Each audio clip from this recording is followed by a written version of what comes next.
اعوذ باللہ من الشیطان الرجیم بسم اللہ الرحمن الرحیم آیات نمبر 115 سورۃ آل عمران څلورمه سپاره. والذین او هغه کسان اذا فعلوا کله چې دوی وکړي فاحشتن یو د بهای کار او ظلموا انفسهم یا دوی ظلمو کی په خپل ځان باندې ذکر الله دوی یادوی الله تبارک وتعالی فاستغفروا لذنوبهم بس دوی بخنه غواړي د خپلو ګناهونو دپاره. ومن یغفر الذنوب او څوک دی چې بخنه به وکړي د ګناهونو الا الله مگر یو الله تعالی دی.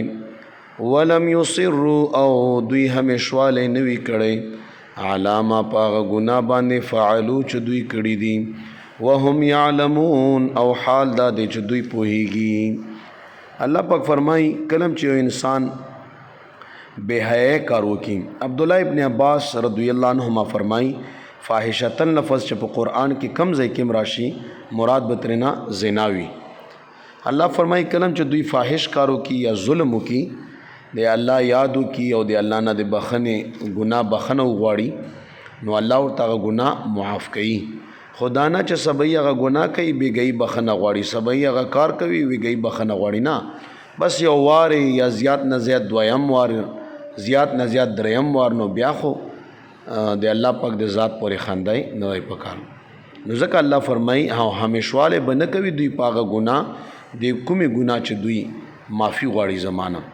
نو دا څومره ښکلي اصول دي دوستانو.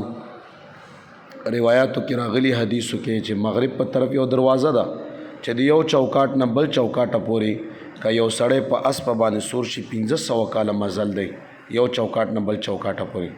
دا د توبې دروازه ده. دا تر هغه پورې کولاو ده څو پورې چې نمر د مغرب نه نوي راختلی. نو الله تعالی تمام ګناهونه بخي خو انسان له پکار دی چې د الله پاک نه حیا وکړي او هر وخت په استغفار او په توبه کې وي. رب ذوالجلال د مونږ تاسو له ګناهونه معاف کړي. صدق الله.